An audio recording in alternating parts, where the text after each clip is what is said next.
This podcast is about how I can become more mindful. I'm going to first tell you a fictional story and then give you 9 tips on becoming more mindful. A few years back, I was waiting to hear back about a job I wanted. I wanted the job so bad it hurt. I'd made it to the final round of interviews. It was a high-paying position with an exciting, interesting list of responsibilities. It was a beautiful office at a fast-growing company. I'd be working with great, top-tier coworkers, smart, motivated, team-oriented, with a good attitude. 2 weeks after the third round of interviews, I got the call. By her tone, I immediately knew the answer before I heard it. She said, "We've decided to go with another candidate." I was gracious and thanked them for their time. But when I got off the call, I was all salt. Totally bummed. How did I not get this? Everything went so well in those interviews. They seemed to love me. I didn't get over it in a day or a week, for that matter. Years later, at a different fork in the road, I was pining for a different job. Similar circumstances, highly competitive job, lots of great candidates, all of them capable. I wanted the job. I wanted it bad. It was as exciting as the first one. I made it to the final round of interviews. It was down to 2 candidates from many. I waited for my call back. This time around, I received the call. And I said to myself, okay, last time we went through this, you spent a month being bitter. So let's plan right now. If I get the job, great. If I don't, we'll just take the hit. It will suck. We are not going to dwell on it. And sure enough, we got the call. It said, "You are an impressive candidate, but we've decided to da-da-da-da," and you know the rest. The rejection sucked. But this time, I planned and allowed myself space for the rejection. Consequently, it hit with far less impact and the sting had a far shorter duration. Bad times are bad times. You can't positive think them into oblivion. Think about a great skier. He doesn't go down the ski slopes expecting a flat run. He's looking ahead of him, anticipating dips, curves, sheets of ice. His body is in a loose but ready state for unknowns. He bobs, he weaves, sometimes it works out, sometimes it doesn't. Any experienced person who has learned anything from living will tell you this. Life is a series of hills.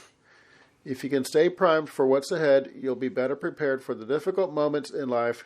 They'll pass quicker and easier. Managing the good times is the easy part. The hard times are what'll get you.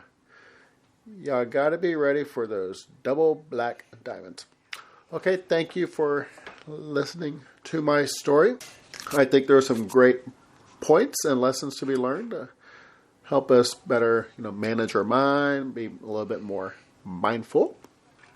Okay, now I'd like to share some tips with you. There's a few things that might help you. 1, you can wake up early and organize your day. First thing you do is get up in the morning and just kind of outline your day. So there's no surprises or no stress throughout the day. 2, no social media until 10 a.m. in the morning.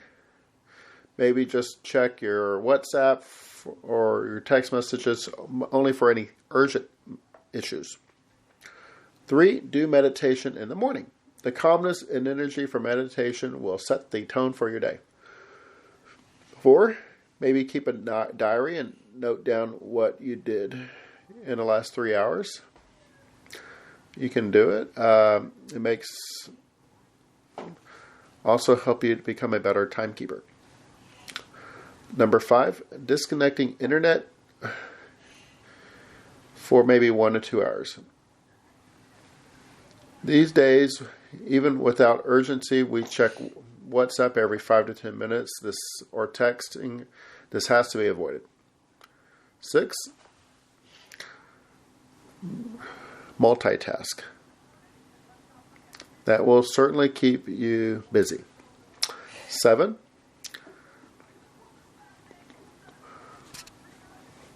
while you are eating, try to avoid the phone. Eat mindfully. Feel the taste, the smell of the food. See the whole process. It's like a meditation. Number 8, get a good night's sleep. Otherwise, your whole day will feel restless and you will not be able to focus. Number 9, working out helps. It brings chemical balance in the body and makes you more focused. Okay, I hope that helped you in your journey to be more mindful. At this time, I'd like for you to consider pausing everything you're doing. Take a look around and be more observant. What do you see? What do you hear? What do you smell? What do you feel? Without holding back, without trying to impress anyone or noticing a set amount of things, what is going on? Be observant but objective and just notice things for what they are. That is essentially mindfulness. There is no need for judgment and no need for any action. The big thing that stops people from becoming mindful is exactly that action. So let me read that again. There is no need for judgment and no need for any action.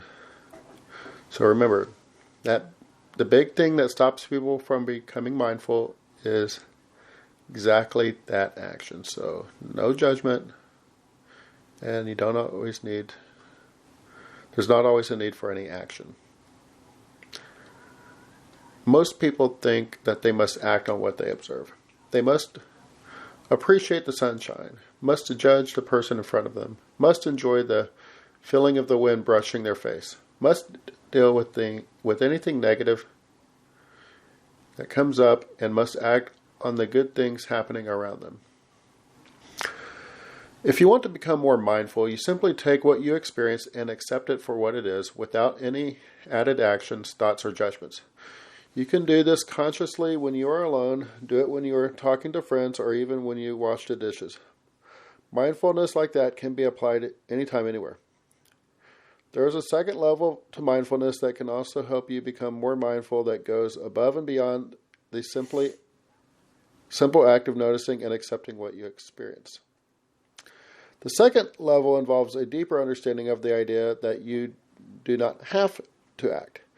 It's based on a more primal belief that you are okay and that, in the end, things will work out, or involves the ability to see a bigger picture. What that means is being observant enough in the moment to understand the point of the experience without getting sucked into all the details. For instance, imagine you are out with friends for dinner. You are having a great time for the first part of the dinner, but the food takes a little longer than it should. You are hungry and have been looking forward to this all day. When your meal finally arrives, you are starving. You eat the first bite of the meal, and disappointment rushes up from the core of your heart. The food is disgusting. In most cases, this would at least partially affect the dinner, if not ruin it entirely. A mindful person will not deny their emotions should this happen, but will also keep the point of the dinner in mind, having a good time with their friends.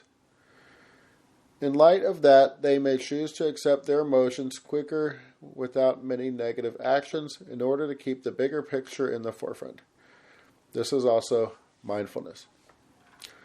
To recap, mindfulness can be trained by observing the experience around you without any added judgments or need for action, and by keeping the bigger picture in mind during times of surprise or stress. Okay, I want to thank you for listening. Please consider subscribing.